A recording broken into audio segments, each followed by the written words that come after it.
السلام عليكم ورحمة الله. ازيكم حبايبي؟ عاملين ايه؟ يا رب تكونوا في احسن حال. النهاردة معانا فيديو طريقة سهلة وبسيطة. معانا مقدار بطاطس 4 حبات، هنعملها بطريقة كنتاكي بإذن الله. ما هنعملها مش هتشرب معانا زيت، هتوفر معانا المناديل بتاعة المطبخ، لما تعملوها تدعولي عليها بإذن الله. يلا نسمي الله ونقول معانا ايه.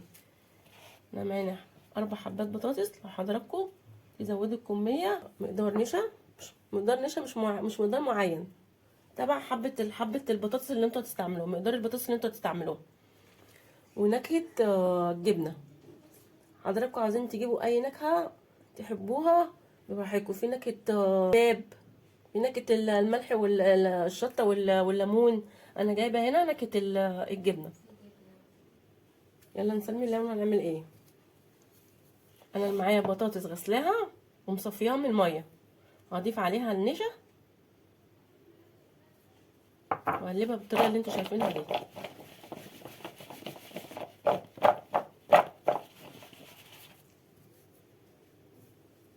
خلي البطاطس بتاعتنا تختلط بالنشا بتاعتنا.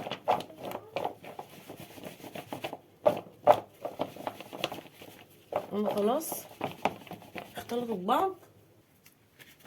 انا مفضله حضراتكم من النشا عشان لما اجي احمرها الزيت بتاعنا ميبقاش فيه نشا. هضيف لها نكهه الجبنه.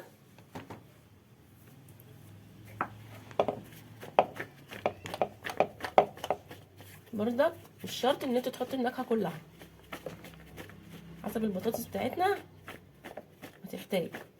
انا خلاص كده نفضتها. تعالوا بينا نحمرها على البوتاجاز.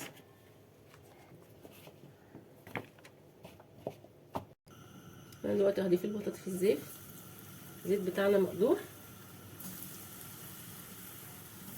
عارفين طبعا البطاطس لما تكون مش شاربه زيت يبقى طريقه صحيه على صحتنا. حضراتكم زي ما انتم شايفين كده انا بقليها على البوتاجاز، ما بتشربش زيت البطاطس، هتوفر معانا المناديل. ولازم نقتصد في الايام الحلوه اللي احنا فيها ديت. نجيب لاولادنا الاطعمه اللي هم بيحبوها، في جميع الاطعمه عند العطار، في بالكباب وفي بالشطه والليمون وبالكاتشب. انا عامله معاكم النهارده بطعم الجبنه. الاولاد هتشجعوا الاولاد ان هم ياكلوا البطاطس بالطعم ده، هتعجبهم قوي. انا هحمرها ولما احمرها هرجع اوريها لكم. ورجعت لكم تاني بعد ما حمرنا البطاطس بتاعتنا. شايفين حضراتكم شكل البطاطس؟ شكلها تحفه، شكلها زي الدهب. بصوا حضراتكم كمان، بصوا القرمشه، سامعين زي اللي بنجيبها من كنتاكي ولا لا؟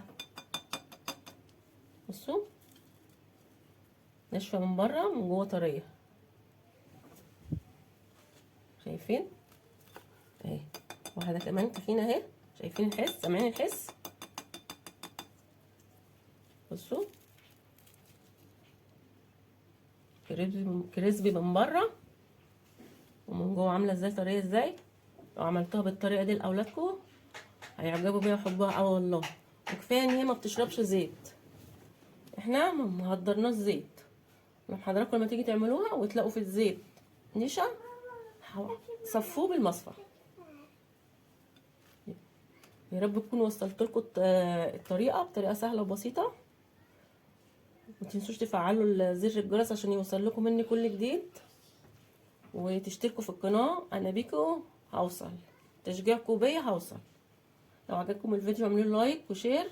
لو لسه اول مره بتشوفوني اشتركوا في القناه. لو عندكم اي سؤال اكتبوا لي في التعليقات بقى، عجبكم ولا ما عجبكوش. لو اول الاطفال هتعجب بيها والله العظيم، طعمها وشكلها تحفه. كفايه بس منظرها يفتح النفس، ولا شاربه زيت ولا حاجه. بصوا حضراتكم سامعين صوت القرمشه؟ البطاطس الايام ديت رخيصه في السوق، حاولوا تجيبوا وتجربوا لاولادكم. حطوها في اللانش بوكس لو هم رايحين الاطفال الحضانه، هتعجبكم قوي. حضراتكم برضك تفطروا بيها الصبح جنب الطعميه، هتعجبكم قوي. واشوفكم في فيديو جديد باذن الله. والسلام عليكم ورحمه الله.